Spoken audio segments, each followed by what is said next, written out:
First off, my name is Siavash Ghorbani. I was born in Iran, and we moved to Sweden, me and my family, when I was about 5 years old. We moved to Stockholm, and very early on I had a huge interest for computers. I joined KTH in 2004 and studied design and product realization. And today I'm really happy that I decided to broaden my perspectives a bit. And after that I started doing my master thesis over at Blocket. Tictail is the easiest way for somebody to set up an online store. And what we try to do is remove all the thresholds for people to get started with selling online. 2 years ago that might have been the pricing. So what we did, we made Tictail free. But not only free, we made it really, really easy to get started with your online store. And then we realized that, the next difficult thing is what you do after you started your online store. It's not necessarily only about the difficulties of setting it up, it's about running a business. And that's also part of what our product tries to solve. So we have is what we call the to-do feed, which gives you suggestions of actions you should take in order to make your store better or run your business in a better way. And my role at the company is, as a CTO, I'm pretty much building the technical organization today. The core platform is free and will always be free. So you can sell as many products as you want, you can upload as many products as you want. That part is and will always be free. The part that is not free is add-ons on top of the store. So extended functionality, things like discount codes, is an add-on feature for your store. And for those we charge some money. Some of those are built by us, some add-ons are built by third parties. In case of the third parties, we have a traditional app store model, so we do a revenue share. So the developer gets the absolute majority of those sales, and we get a cut. So if we're building Tictail for the long tail of the business, we didn't build Tictail primarily for the big enterprises, we built it for people. So the long tail of people who want to sell stuff online. In a sense, like very small brands and indie boutiques is what we define as our target market. The primary way that Tictail is spread is through recommendation. I think being in a way, Tictail is a business-to-business solution. We are a business and we sell it to smaller businesses.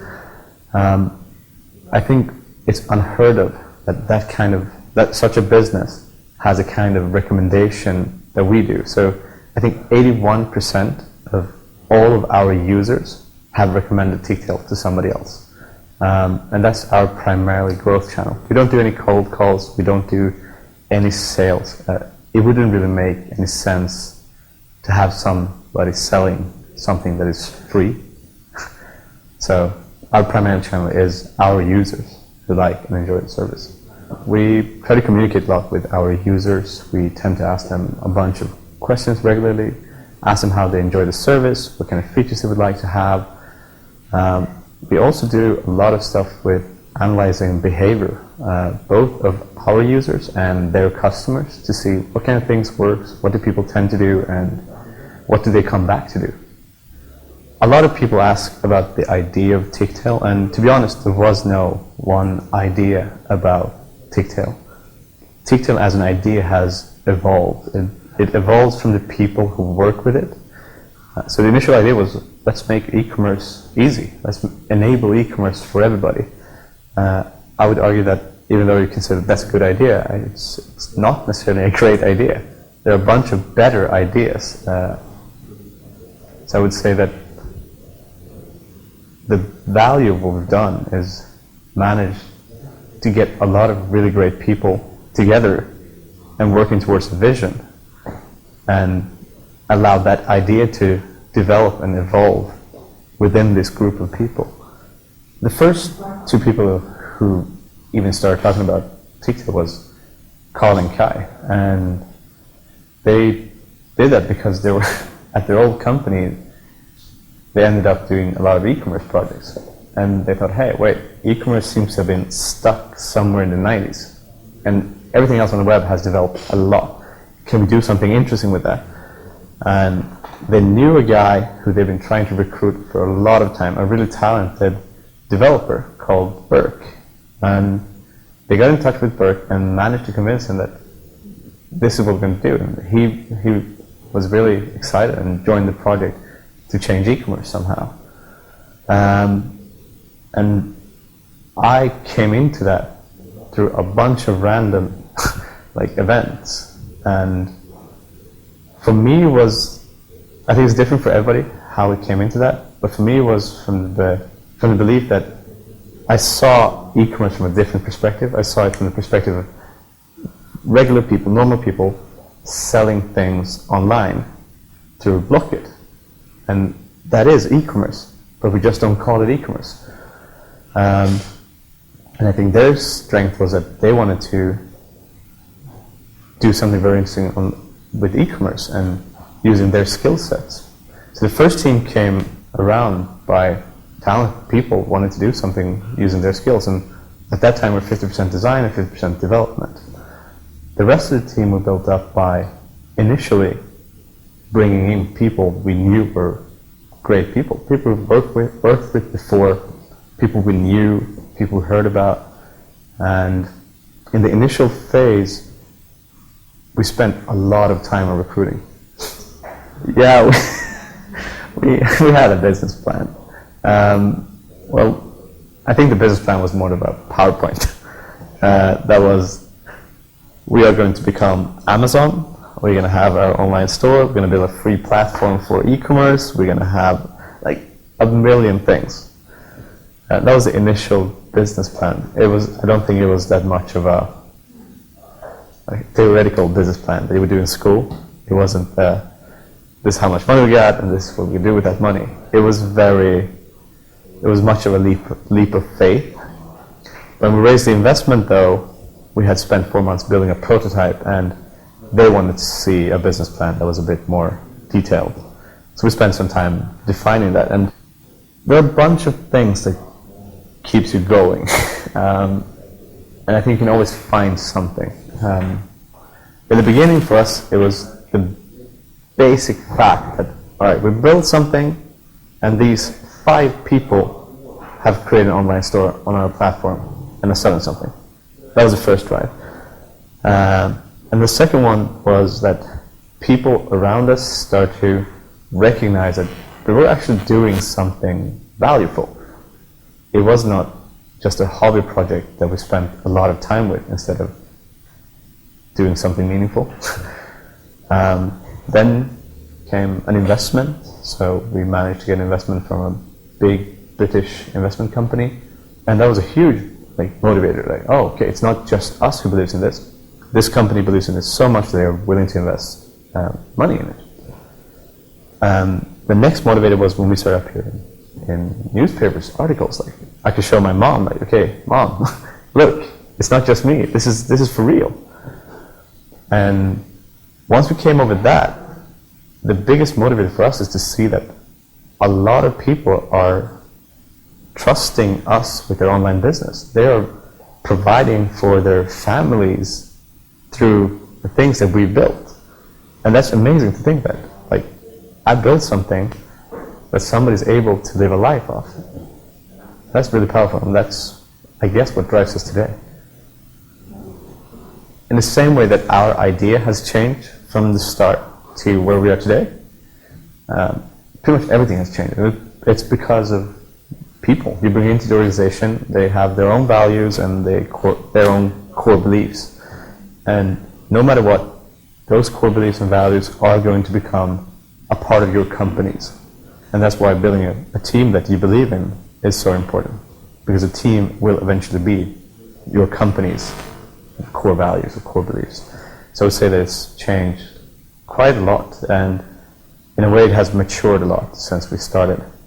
We've gone from being a company with a lot of leap of faiths into being more structured in the way we do, in the way we develop the product, in the way we define what products are important and what not. I mean, when you take an investment, when you have somebody invest in your company, you will need to give away some sort of something in return. Usually it's stocks, shares, and occasionally also a position in the board. And so far we've only had great experiences with our board and our investors. So they're very open to discussions that we have. But technically, yes, part of control is not, like 100% of the company is not in our control anymore. When it comes to, in terms of product development, I would say that I have given away all of my control to people who work in the company. Because the way we organize our organization is not about having one leader define how we're going to work. We instead try to rely on people within different teams in the organization to determine how they want to work and what they prioritize as the most important part. I would say our biggest competitor started in 2006. We started in 2011, so they have a lot of time ahead of us. However, I would say they created their tool for the web in 2006. Like the way their software works was not designed for the modern web where services are integrated and people communicate in that sense. So we do have a lot of competitors in the general overall e-commerce space, but at the same time I would say we're finding our own way of doing this, where the competition is much lower. I'm not sure if it's just me, but even bad decisions usually have had a good outcome. Like either we've learned that, okay, this is not the way we're going to do them, and stop doing that, or we've learned something from them always. So it depends on how you would define a bad decision, I guess. But there hasn't been any bad decision that has driven into a downward spiral, and I think so. I probably wouldn't have done things that much differently. If I would have started Tictail today, though, I would have done things a lot differently, not because we did things wrong or could have done them much better, more because the circumstances has changed a lot. And I think that's an important part of what a startup must do. You must realize that since you're such a small company, you're very fragile to changes around you. And unless you realize what's going on around you, it's not going to be a successful company. So if I would have started Tictail today, I would probably have focused on different channels, on different ways of reaching our customers, a different way to allow stores to exist maybe. And that's primarily because the way we consume the web, the way we get online is quite different today already than it was 2.5 years ago. In the beginning, we took a lot of risk, but at the same time we weren't risking that much. So what we were risking was, all right, 6 months of work, and if things would fail, that was 6 months where I at least learned something. Today, the thing that we are risking, we take much smaller risks, but the project is so much bigger. We're going to expand Tictail a lot. We're going to go into a lot of new markets. We're already seeing massive growth in a lot of other countries, which is great fun. We're probably going to see a lot of growth in the US in the coming period. And I think we as an organization are very flexible, so I think we're going to see a lot of changes in the product as well. And those parts are primarily to reflect the changes that have happened more around us than necessarily within the organization. We believe that we're going to see a big, massive change in how people consume goods online. The way we purchase stuff online is going to change, and we want to be a part of that. I would argue that you should start as early as possible, because especially when you're studying, if you're school, the risks are so low. The older you get, the more you have to lose. Like the fall is going to get higher and higher. I know that this advice is pretty much beaten to death. Everybody has probably told it to you already, but my biggest advice is to do it. Just do it. Especially if you are at this position that you guys are in, where you're at school and the risks, I would say, are considerably lower than it would have been if you would have, let's say, had a family, had children to support,